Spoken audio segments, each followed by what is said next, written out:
the fire crackles softly. The world outside is silent now, and the only sound left is the whisper of history, an echo of lives lived behind stone walls and golden crowns. Tonight, we travel back to a world both magnificent and cruel. A world where queens slept on silk pillows but never rested easily. Where power came wrapped in jewels and chains. This is the story of royal women in medieval times, their beauty praised, their obedience demanded, their hearts traded like currency between kingdoms. Behind every grand marriage and glittering crown was a young woman who was never truly free. If you've ever looked at a painting of a queen and wondered what she truly felt, this story is for you. Imagine a candlelit corridor in a cold stone castle. The air smells of wax and damp stone. A girl of barely 14 walks alone, her slippers silent on the marble floor. Her name is Eleanor. She has been raised in luxury, taught to curtsy, to sing softly, to hide her thoughts behind smiles. But tonight, she is afraid. Tomorrow, she will be married to a man twice her age, a man she has never met. Outside, the banners of two kingdoms flap in the wind. Inside, a child rehearses how to become a queen. In that moment, Eleanor's story becomes the story of hundreds of royal women. Women whose lives were not their own. Women who smiled through fear and wrote letters in secret ink to friends they would never see again. Women who learned that the cost of a crown was everything they had ever been. The medieval world was not kind to women, especially not to those born in castles. For royal daughters, life was a chessboard, and they were the pawns. From the moment they could walk, they were trained not to dream, but to marry. Not to live freely, but to represent power. By the time Eleanor reached her 15th year, she understood one truth: every smile she gave could change the fate of nations. At dawn, her wedding day began with the toll of a bell that echoed through the entire castle. Servants bustled in, lighting torches and carrying gowns embroidered with golden thread. Her nurse whispered blessings while dressing her, but Eleanor's hands trembled. The gown was heavy, its fabric stiff with embroidery, like armor disguised as beauty. When she looked into the mirror, she didn't see a girl anymore. She saw a symbol, a promise her father had made to another king. Her reflection did not look back with hope, but with quiet surrender. Down the long hall, the great doors opened, and the smell of incense filled the air. Musicians played softly. Nobles whispered. Eleanor walked forward, step by step, her heart thudding in her chest like the beat of a distant drum. The man waiting for her, her husband-to-be, was a prince known for his temper, his ambition, and his wars. But none of that mattered. What mattered was that the alliance would bring peace, at least for a while. As the priest's voice echoed in Latin, Eleanor's thoughts drifted far away. She wondered what peace really meant. If peace between kingdoms required the breaking of hearts, could it truly be called peace at all? That night, when the torches dimmed and the feasting ended, the castle grew quiet again. Eleanor sat by the window, looking out at the stars. The night air was cold. Somewhere far away, she could hear wolves howling. And she thought, for the first time, that maybe the wild creatures beyond the walls were freer than any queen could ever be. Days became weeks. Weeks became seasons. Eleanor learned the language of her new court, the careful balance of silence and smiles. She learned when to speak, and when not to. She learned to watch men argue about wars while she sat still, her hands folded in her lap. She learned to endure the weight of jewels that sparkled like chains around her neck. The world praised her beauty. The court poets wrote verses about her grace. But no one saw the letters she wrote secretly to her mother, letters she could never send. In them, she wrote of loneliness. Of fear. Of standing in rooms filled with people and still feeling invisible. She wrote, "Mother, I am surrounded by gold, but I have never felt so poor." Each morning, Eleanor would rise early to walk in the gardens. There, in the silence between the hedges and the fountains, she felt almost human again. The roses reminded her of home, of her childhood by the river, before duty had a name. Sometimes, she would close her eyes and imagine what her life might have been if she had been born without a title. Maybe she could have loved someone freely. Maybe she could have chosen her own happiness. But queens, she realized, did not belong to themselves. One winter evening, a messenger arrived bearing news: her father had died. The moment she heard, she did not cry. She simply stood still, staring at the candlelight flickering against the wall. The court expected her to mourn gracefully, to appear in black silk and bow her head in prayer. But that night, alone in her chamber, she let her tears fall silently. The woman the world saw, a poised and perfect queen, was only a shell. Beneath it, she was still the girl who had once held her father's hand by the riverbank, laughing at nothing at all. Years passed. Her husband grew older, his temper sharper. There were whispers of betrayal, of mistresses, of court intrigues.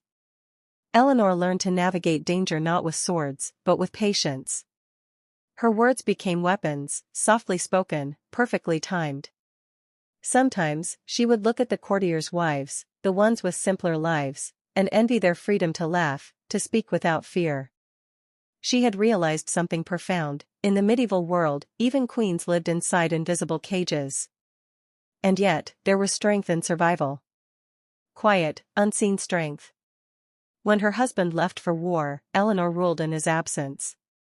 The same counselors who had once ignored her now came to her for advice. She governed wisely, balancing mercy with justice. The people loved her for her calmness, her steady voice. And for the first time in years, she felt something like purpose. It was in those years that Eleanor began to change. The young girl who once wept in the dark had become a woman who understood power, how to hold it, how to wield it gently. She discovered that kindness could be a form of rebellion. But the world was still harsh. When the king returned, he saw her strength as defiance. He accused her of overstepping, of trying to rule in his stead. In the Hall of Banners, their argument echoed like thunder. But Eleanor did not shout. She simply said, "If you fear my wisdom, then perhaps you should question your own." The courtiers gasped. That night, she was sent away, to a distant castle, for her safety. But she did not feel afraid. In exile, Eleanor found peace. She began to write, not letters of sorrow, but stories of queens before her, and the ones who would come after. She wrote of their pain, but also their courage. Of the way history remembered their crowns but forgot their hearts. And she wrote one line that would echo through centuries. They called us queens, but we were only women who endured. Snow fell quietly outside the stone walls, covering the gardens and towers in a thin blanket of white. Inside, the fires had burned low, leaving behind a soft amber glow that flickered across the cold floors.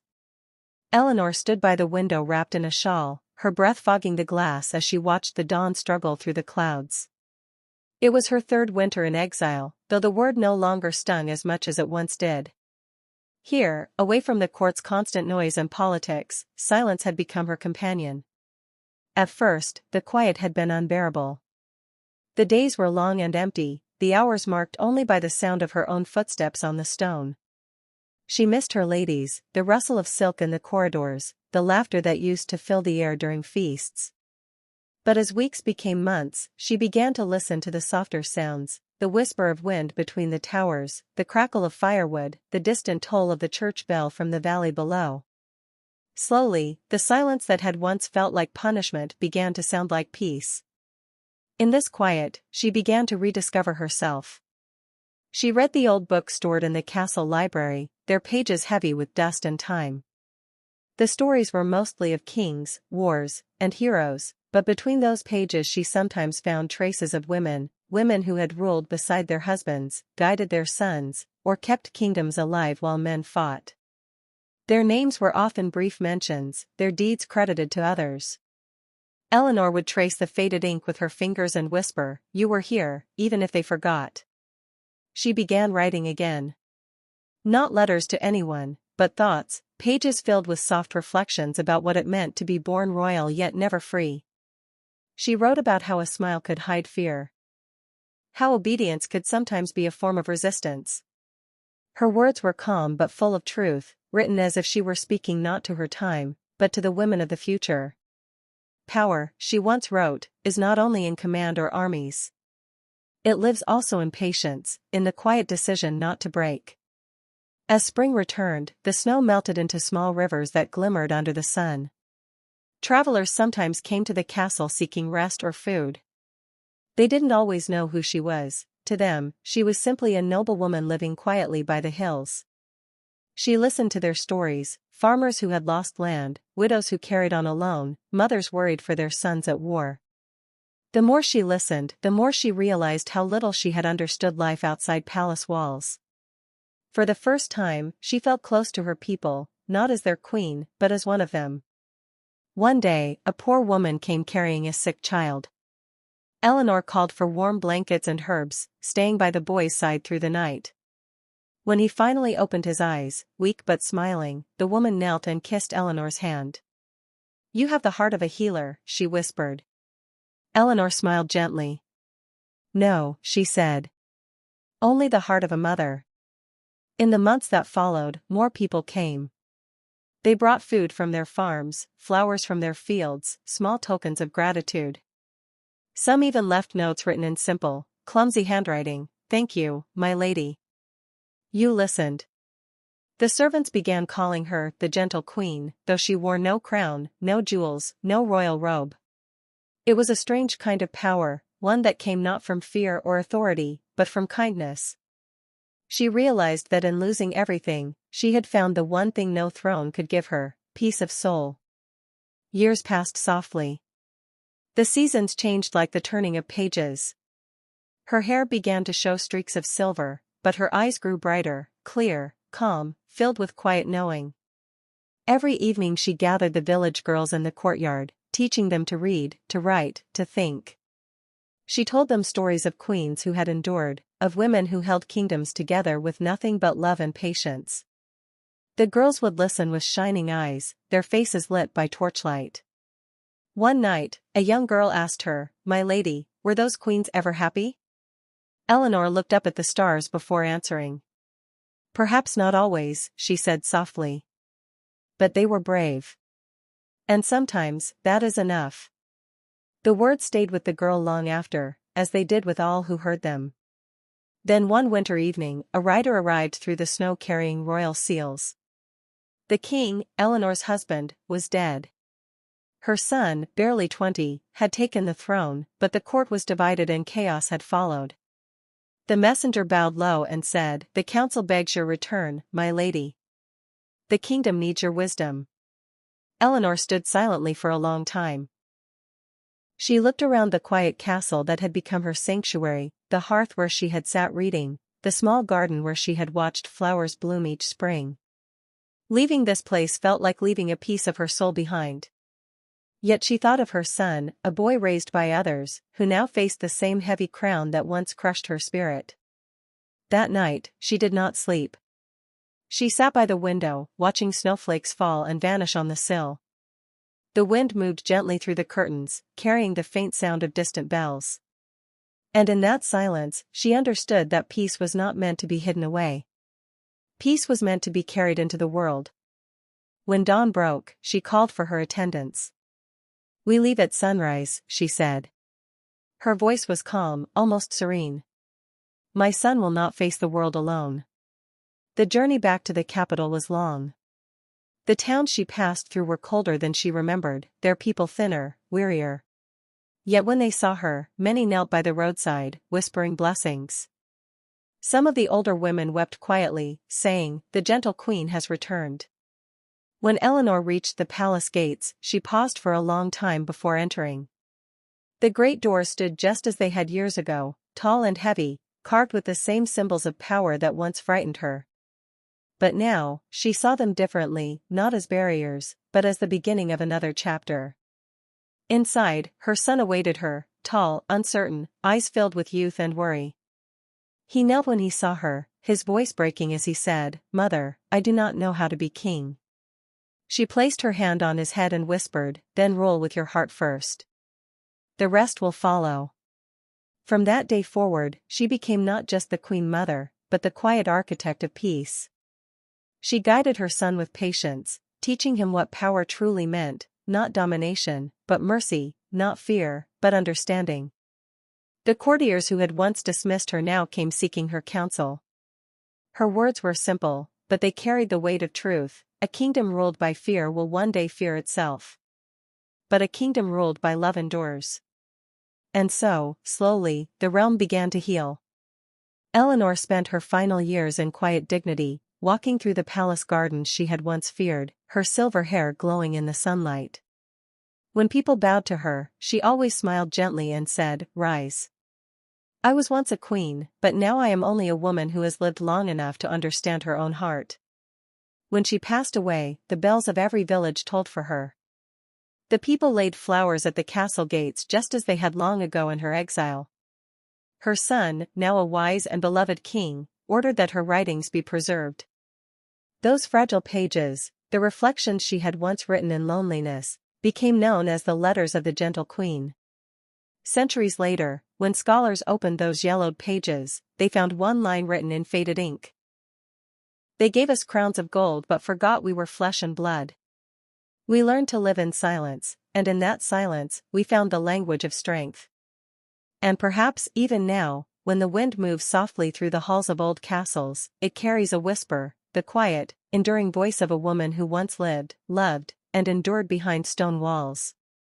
Years drifted by like gentle tides, and the world slowly changed around the memory of the gentle queen. The castle where Eleanor had once ruled in silence grew quieter after her death, but her words remained. The small leather-bound book she had filled during her years of exile lay safely in the royal library, hidden behind larger, louder histories. For a time, no one read it. But books have a way of waiting for the right hands to find them. It was her granddaughter, a young princess named Margaret, who first opened those pages decades later. She was barely 16, with curious eyes and a restless spirit, trapped in a world that still measured women by obedience and beauty.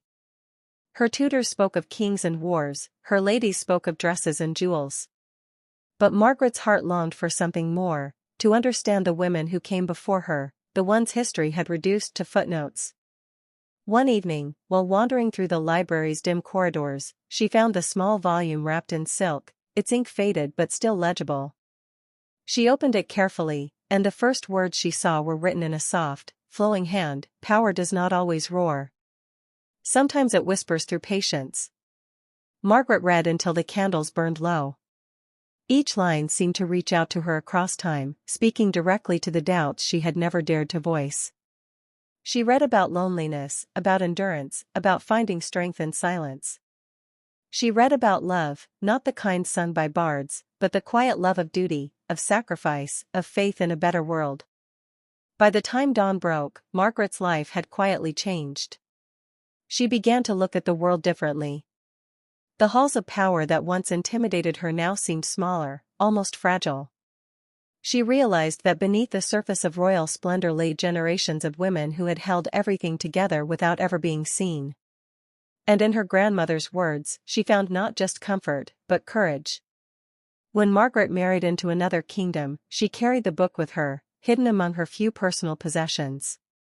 Her new court was cold and unfamiliar, filled with men who saw her as a decorative peace offering between nations.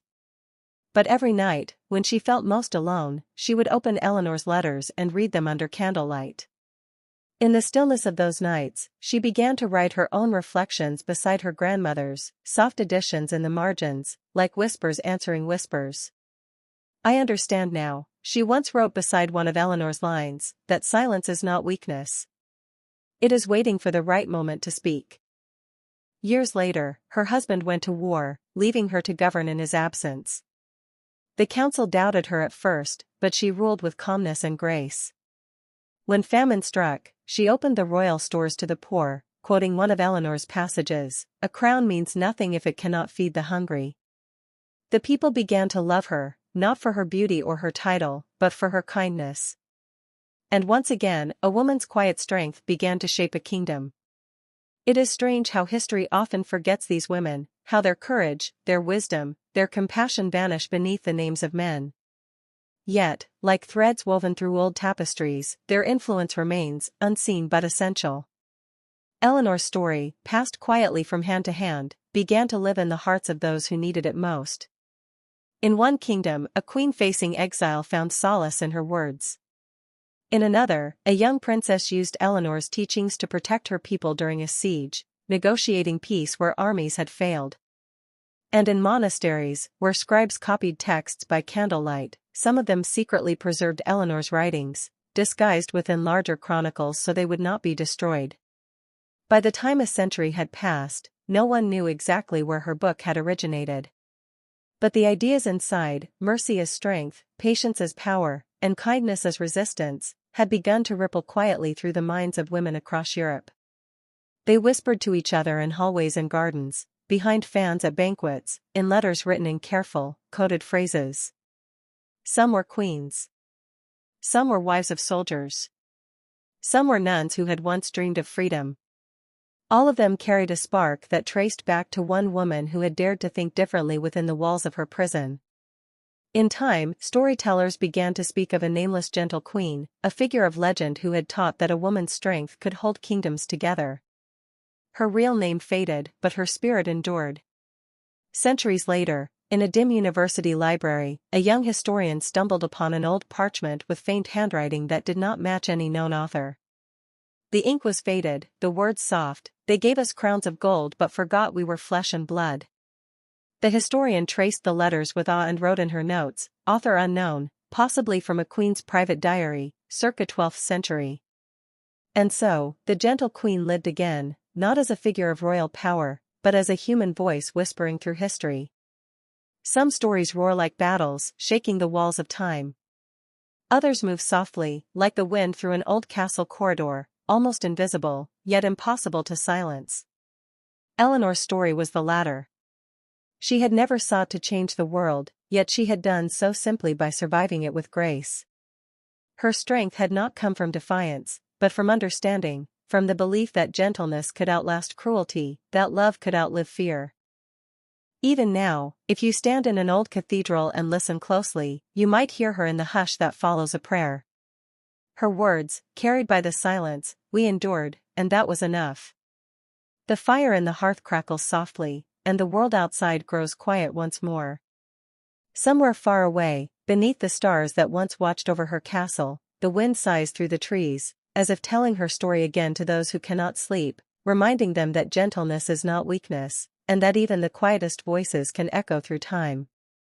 And maybe, just maybe, that is what it means to be royal, not to command, not to conquer, but to endure, to care, and to leave behind a trace of kindness strong enough to be remembered in the silence. The night is still, and the story drifts forward like a soft breath of wind. Centuries have passed since Eleanor's time, yet her quiet strength lingers somewhere in the folds of history, in the bones of old castles and the yellowed pages of forgotten books. The world has changed, the stone walls are ruins now, covered in ivy and silence, but sometimes, change is only another way for memory to survive. In a small museum in the present day, a young curator walks between glass cases filled with relics of the medieval past. There are crowns dulled by time, rings that once adorned royal fingers, fragments of tapestries faded to the color of smoke. She moves slowly, reading each inscription aloud to herself, her voice a whisper in the empty hall. Then, in the far corner, she finds something different, a simple piece of parchment, fragile as autumn leaves, enclosed in a plain frame. The label reads only, letter, anonymous, circa 12th century. She leans closer to read the faint words, they gave us crowns of gold but forgot we were flesh and blood. For a moment she feels as if someone has spoken directly to her, across the distance of 800 years. She doesn't know who wrote it, but the words stay in her mind all day, as if they had been waiting for her. Outside, the world hums with noise and modern light. Cars pass, people rush, messages blink across phones. Yet that one line follows her through the evening like a quiet companion. She looks at her own reflection in the window of the train, the blur of city lights behind her, and wonders how many women across time have felt unseen, and how many have survived by being quietly strong. When she reaches home, she sits at her desk and opens her notebook. Without quite knowing why, she begins to write. She doesn't write about queens or castles, but about the small moments of endurance she has seen, her grandmother tending a garden through years of loss, her mother working late and rising early, her friends helping one another through invisible storms. She realizes that Eleanor's truth, though she never knew her name, is still alive in ordinary lives. As she writes, the hum of the city fades. The rhythm of her pen becomes like a heartbeat. She writes, "The gentle queens of our time wear no crowns, but they hold the world together all the same." The thought makes her smile. Later that night, she dreams. In the dream, she stands in a great hall filled with soft golden light. At the far end, a woman sits by a window, her hair silver, her gaze calm and kind. The woman turns slightly, and for a heartbeat, their eyes meet. There are no words, only understanding, the kind that passes quietly between souls who have both learned what it means to endure. When she wakes, dawn is just beginning. The first light touches the books on her shelf, and the city beyond her window is still. For a long time, she sits in that silence, feeling connected to something far older than herself, a lineage of gentleness, of patience, of love that outlives sorrow. And somewhere, in that invisible thread of time that links past and present, Eleanor's spirit lingers. Not as a ghost, but as a whisper, be kind. Be strong. The two are never separate. The world rarely remembers the gentle ones. History loves its conquerors, its battles, its noise. But when the noise fades, when the swords rust and the palaces crumble, it is the gentle who remain, in the stories told at night, in the letters saved, in the hearts they softened simply by being who they were. So tonight, as the lights dim and the world grows quiet, imagine the gentle queen standing again at her window. The stars are above her, the same ones that shine on you now. The wind carries her words softly through the centuries. We endured, and that was enough. The fire burns low. The story settles into silence. And in that silence, her legacy breathes, an old truth that still feels new, that every act of kindness, no matter how small, belongs to the same history of strength that once lived behind stone walls. Sleep now, knowing that her story is yours too, that gentleness has always been the quiet form of courage. The days after Eleanor's silence seemed to stretch endlessly, like the corridors of her castle, long, cold, echoing with the sound of her own footsteps. The walls that had once glittered with tapestries and laughter now seemed to hold their breath, as if the very stones mourned her solitude.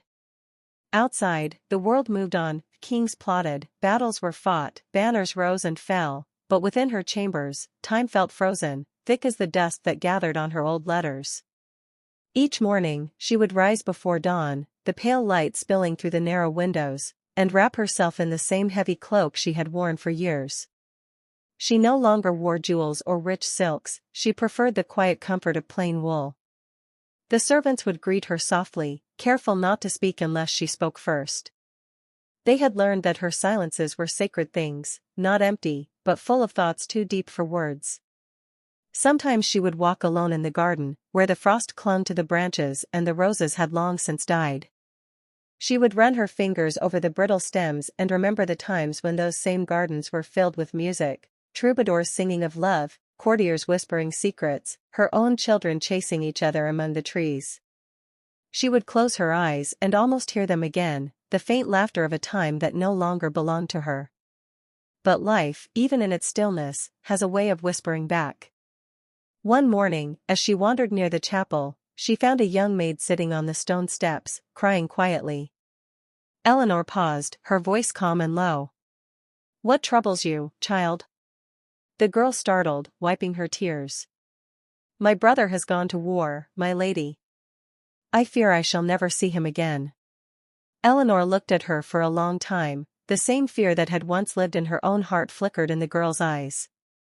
She sat beside her, the old queen and the young servant, two women from different worlds bound by the same ache. "Then pray for him," Eleanor said softly. "Not with fear, but with hope. I once sent my sons to war too. Fear changes nothing. Hope is the only thing we can give them that travels farther than distance." The girl looked at her, surprised by the warmth in her tone. "Did they return, my lady?" Eleanor smiled faintly, her gaze drifting toward the horizon. "Some did. Some didn't. But I learned that love doesn't end at the grave. It lingers, quietly, in the things they leave behind, a letter, a song, a memory." She rose slowly, the years heavy on her shoulders, yet her voice carried a gentle strength. You will see your brother again. One way or another, love always finds its way home. From that day on, the young maid would visit her often, bringing fresh bread or herbs from the garden. They would talk of small things, the weather, the state of the fields, the stories of saints and poets.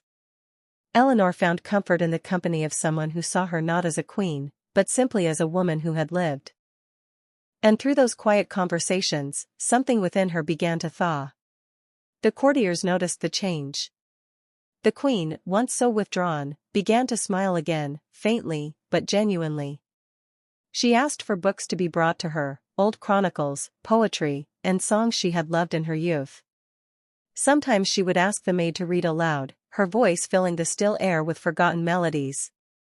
One evening, as the fire flickered low, Eleanor asked, "Do you believe, child, that a woman's story can outlive her name?" The maid hesitated.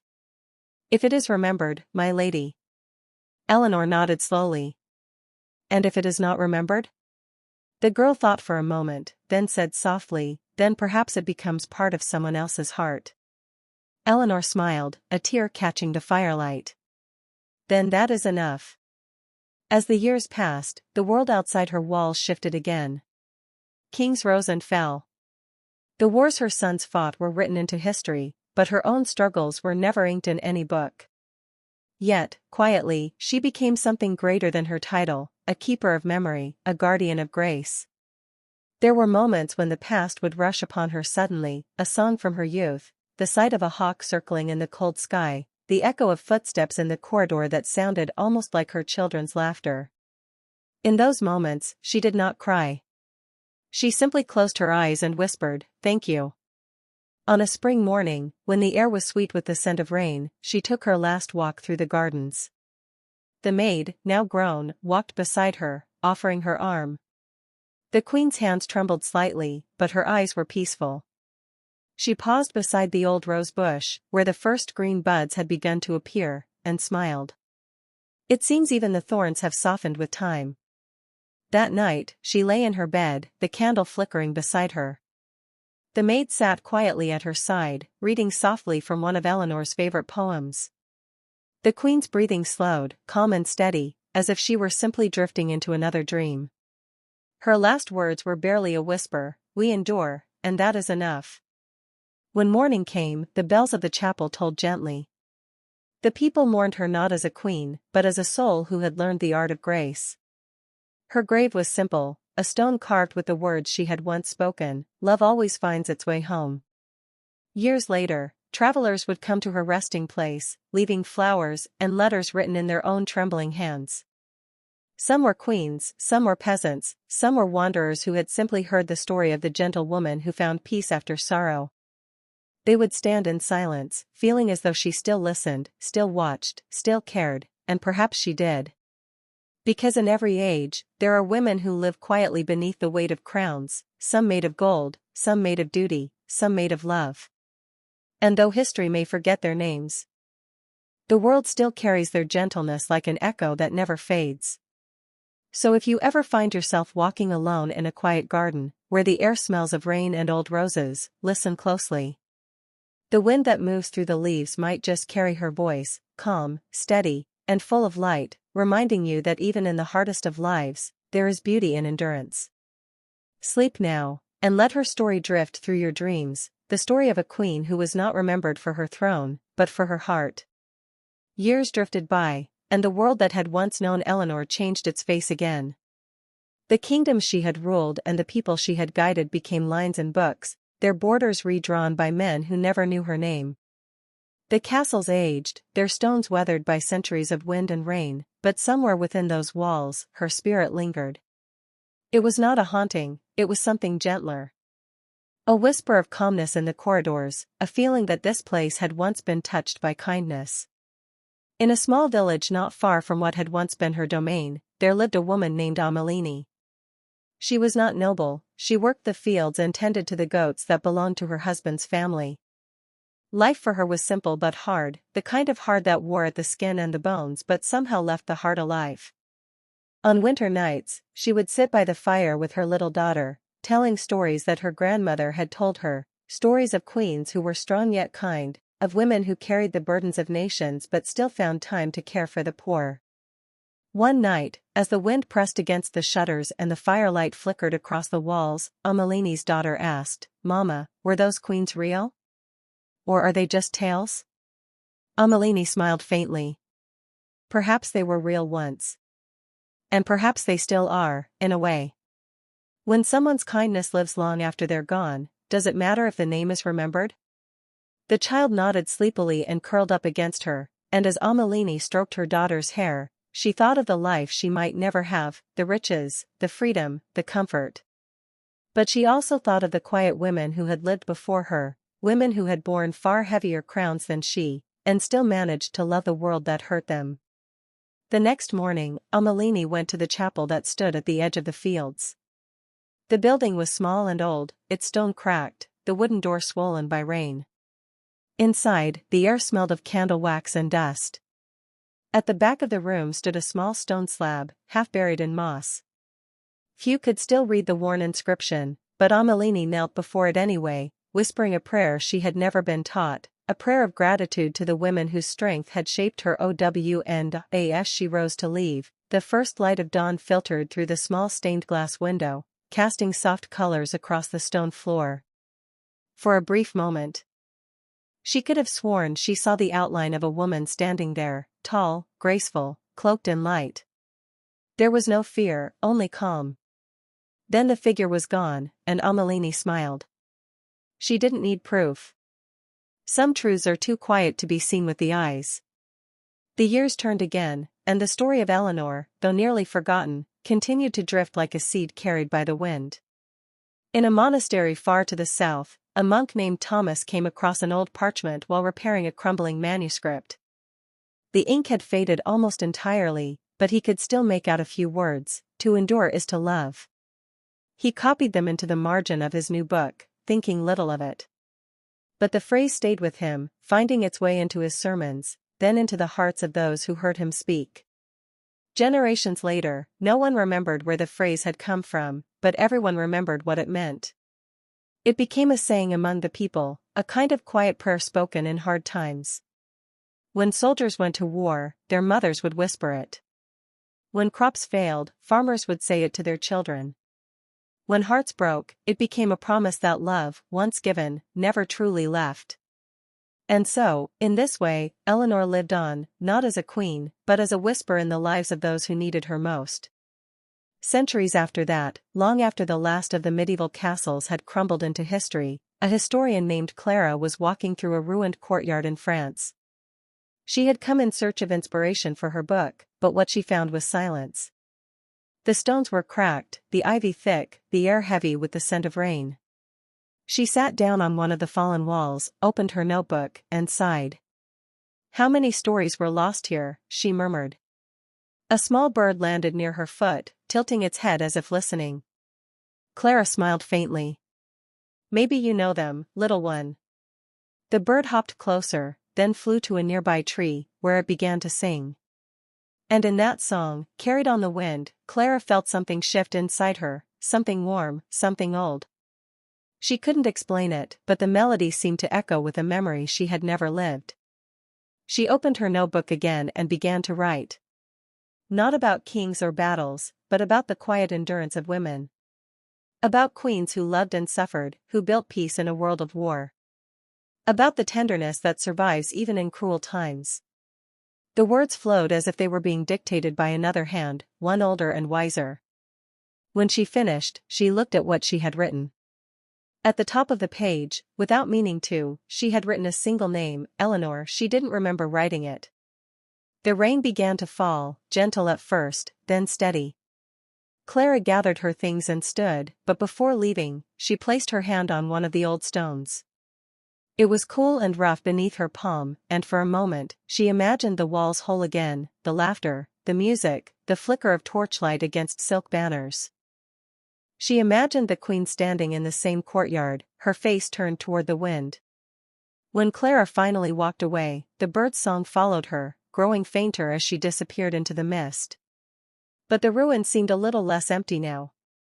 And somewhere beyond time, perhaps in that quiet place where all stories meet, Eleanor smiled.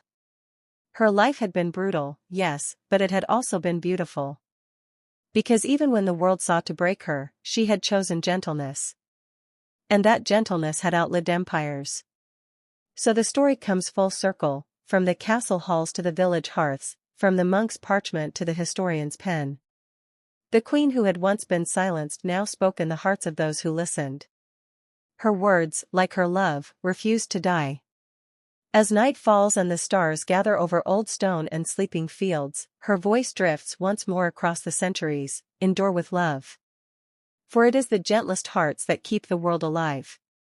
The wind carries the sound through the trees, and perhaps, if you listen closely, you can still hear it, the soft whisper of a queen who found peace in the quiet truth that kindness is its own kind of crown. Centuries passed like gentle waves over sand, erasing names but never entirely washing away their echoes.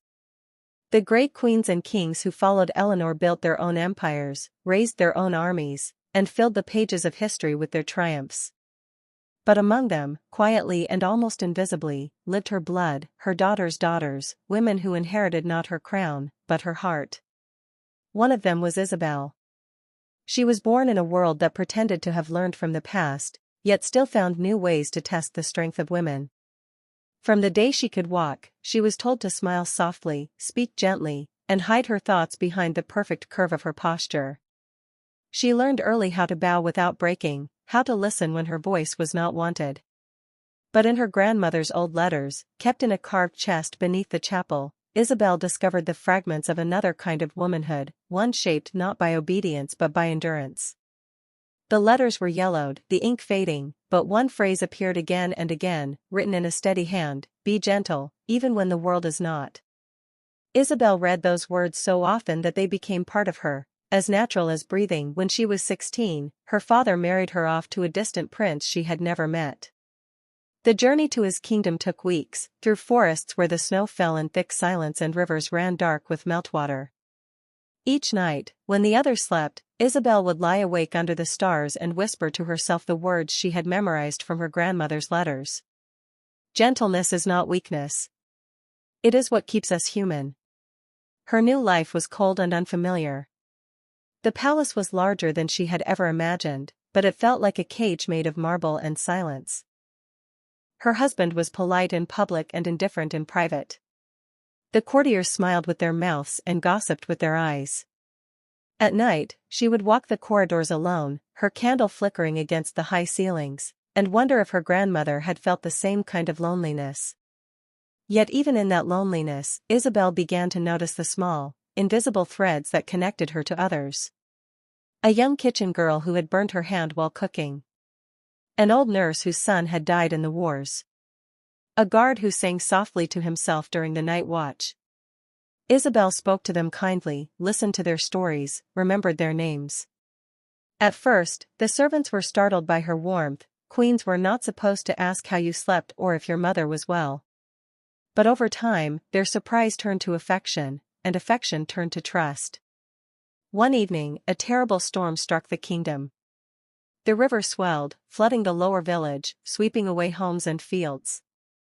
The king and his advisors spoke of rebuilding, but Isabelle went herself, wading through the mud to bring bread and blankets to those who had lost everything. Her silk gown was ruined, her hands raw from the cold, but she stayed until the last child had been fed. When she returned to the palace, her husband looked at her in disbelief. "You are a queen," he said. "You shouldn't dirty your hands with peasant troubles." Isabelle met his gaze calmly. "A crown that forbids compassion," she said softly, "is not worth wearing." That night, she sat by the window, her hair still damp from the rain, and thought again of Eleanor. Though she had never seen her, she felt as if the old queen's presence lingered somewhere near, in the quiet courage that kept her heart steady, in the gentle fire that refused to die. In the years that followed, Isabelle became known not for her beauty or her jewels, but for her fairness. When widows came to her court, she gave them food and work. When orphans were brought to the palace gates, she took them in and had them educated. Her husband, seeing that the people loved her, began to change too, not out of kindness, but out of fear of losing their loyalty. Still, Isabelle never resented him. She knew that even forced goodness had its uses. As she grew older, she would often sit in the gardens, surrounded by the laughter of the children she had helped raise. Some would bring her flowers, others would read to her from books. And sometimes, when the wind passed through the trees just so, she would hear a voice that was not quite her own, a whisper of the past carried on the breeze: be kind. Be strong. The two are never separate. Isabelle would close her eyes and smile. She no longer wondered if her name would be remembered.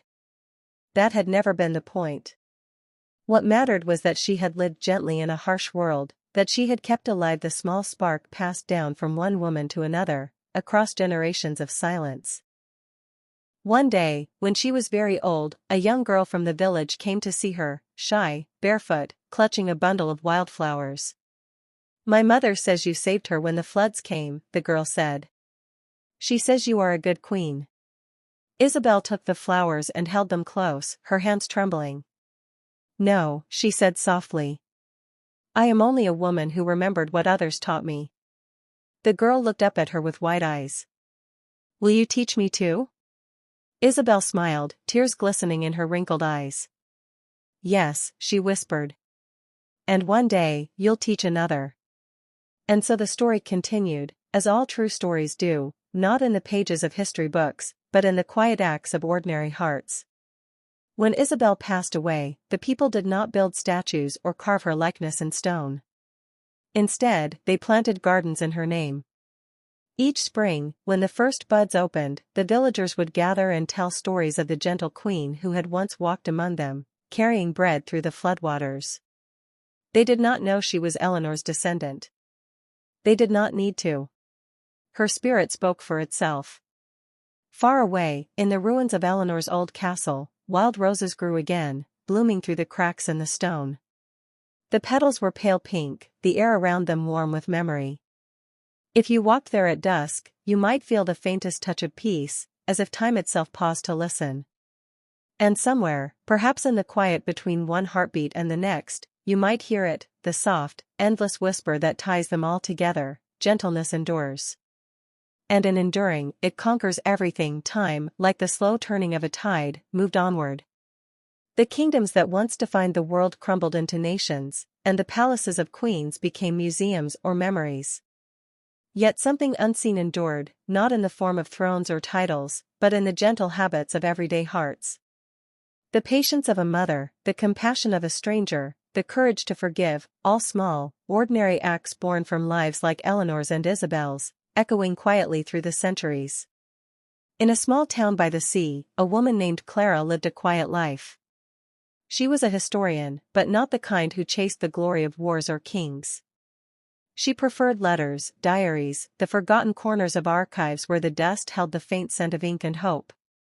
Her apartment was filled with books stacked like towers, and on her desk stood a vase of fresh flowers, a small ritual she kept for herself, a reminder that beauty belonged to the present, not just the past. One rainy afternoon, Clara found herself in the old section of the Royal Archives in Poitiers. She had come looking for a missing record, a royal inventory from the 12th century, but instead she found something else. Tucked between pages of a ledger was a folded piece of parchment, its edges torn, its ink faded to a soft brown. She opened it carefully. The handwriting was elegant but worn, and though many words were lost. Clara sat back, her breath caught in her throat. The words felt alive, as though they were being whispered directly to her. She didn't know whose hand had written them, a queen, a servant, a daughter, but something about the tone felt deeply personal, like advice passed from one soul to another. That night, she couldn't sleep. The rain beat softly against the windows, and her lamp burned low beside her notebook. She began to write, not as a scholar but as a woman trying to understand what gentleness had meant in an age that prized power. She wrote about the unseen strength of those who endured quietly, about the invisible threads that connected their lives to hers. She didn't realize that as she wrote, she was continuing the same story that had begun centuries ago, the same story of endurance, love, and quiet rebellion. The world had changed, but the language of kindness had not. A few months later, Clara gave a lecture at a small university. She spoke not about kings or wars, but about the forgotten women who had shaped history in silence. She told them about the queen who carried bread through floodwaters, about the one who turned loneliness into strength, about the countless unnamed women whose softness had held civilization together. When she finished, the room was still. The students, young, tired, uncertain, looked at her with the kind of quiet awe that comes when something inside you shifts. One of them raised a hand and asked, "Do you think they knew what they were doing, those women? That they were changing the world?" Clara smiled. "I think they only knew how to love. And that was enough." Afterward, a girl approached her, small, nervous, with a notebook pressed to her chest. "My grandmother used to say something like that," she said softly. "She always told me that kindness is a kind of power no one can take from you." Clara nodded. She was right. And maybe her grandmother heard it too, from someone before her. The girl blinked. "Like a story passed down?" "Exactly," Clara said. "A story with no beginning and no end." That night, as she walked home through the quiet streets, the city lights shimmered on the wet pavement. She thought about all the women who had lived and died without knowing that their strength would someday light the way for others. She thought of Eleanor, though she didn't know her name, and Isabelle, and every gentle heart that had survived the weight of its own time. At home, Clara lit a candle by her window and opened her notebook again. She wrote a single line at the top of a new page, "Gentleness endures." The words glowed faintly in the candlelight, and for a moment, she felt as though someone was standing beside her, not a ghost, but a memory made warm and kind. Outside, the sea murmured beyond the edge of the city, and the wind carried the faint scent of salt and rain. Somewhere, between the sound of the waves and the steady rhythm of her own heartbeat, Clara could almost hear the softest whisper, a voice centuries old, calm and certain: "Be kind. Be strong. The two are never separate." She closed her eyes, and in that stillness, it was as if all the gentle women of history breathed together, queens and peasants, mothers and daughters, living and gone, bound by the same quiet truth that had outlasted every throne, that tenderness is not the absence of strength, but its purest form. The candle flickered once, then burned steady. And in its glow, the story felt whole again, not finished, but complete in the way living things are, always growing, always returning. And as the night deepened, and sleep began to gather around her, Clara smiled, knowing that she was only the latest in a long line of women who had chosen gentleness over power, love over fear, and peace over pride. Because somewhere long ago, a queen had whispered those words into the wind. And the wind had never stopped carrying them. The world outside kept spinning, louder, faster, more impatient with every passing year. Yet in quiet corners, in the spaces between noise and hurry, the old stories still breathed. They hid in libraries, in lullabies, in the way someone placed a blanket over a sleeping child or stopped to share bread with a stranger. The past, after all, never really vanished. It simply learned new ways to be remembered. Clara's lecture, the one she had given about forgotten royal women, spread slowly through the small corners of the internet. Someone uploaded it, someone else translated it, and before long, people were sharing little quotes from it: "Be gentle, even when the world is not." Most didn't know where the line came from. It didn't matter. The words had escaped their origin and found new homes, in captions, diaries, classroom walls, even whispered between friends who needed courage. One evening, Clara walked by the sea again. The tide was low, the horizon painted in gold and violet. She thought of those women, Eleanor, Isabelle, countless others, and how their lives, though marked by struggle, had never been truly wasted. They had loved, endured, forgiven. And somehow, that had been enough to keep the human story alive. A wave brushed her shoes, cold and playful. She laughed softly to herself. "You made it, didn't you?" she whispered to no one and everyone. "Your story still lives." At that moment, a mother walked past her, holding her child's hand. The little girl was humming, a tune Clara recognized from an old folk song once sung in the royal courts centuries ago. The melody drifted faintly across the water, and Clara smiled. History had a way of surviving, not in books or palaces, but in hearts. As the sky darkened, she returned home, lit her small lamp, and sat at her desk.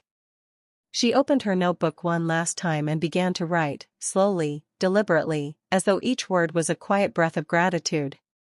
For every woman who was told to be silent but chose to speak in kindness instead. For every queen who carried her pain with grace. For every daughter who learned that power without mercy is hollow. For every gentle soul who kept the world from breaking. The candle flame trembled gently beside her hand. Outside, the sea whispered against the stones, endless and calm. She could almost imagine Eleanor walking by that same sea long ago, her heavy gown brushing the sand, her eyes turned toward the same stars. Perhaps she had looked up once, wondering if anyone in the future would remember her, not as a queen or a name in a chronicle, but as a woman who tried to live with heart in a world that often forgot what tenderness meant. If so, then her wish had come true. Because here, in this quiet moment centuries later, her voice still lingered, soft as moonlight, steady as time. Clara blew out the candle. For a second, the room went dark, and the only sound was her breath mingling with the distant rhythm of the waves. Then, as her eyes adjusted to the dim, she felt it again, that invisible connection that ran through every woman who had ever lived with courage and compassion.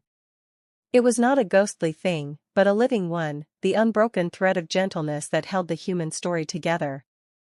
And in that silence, between the heartbeats of past and present, the world seemed to whisper its oldest truth, the one queens once prayed over, the one mothers still hum to their children. Kindness is not weakness. It is survival. The sea answered softly, as though agreeing.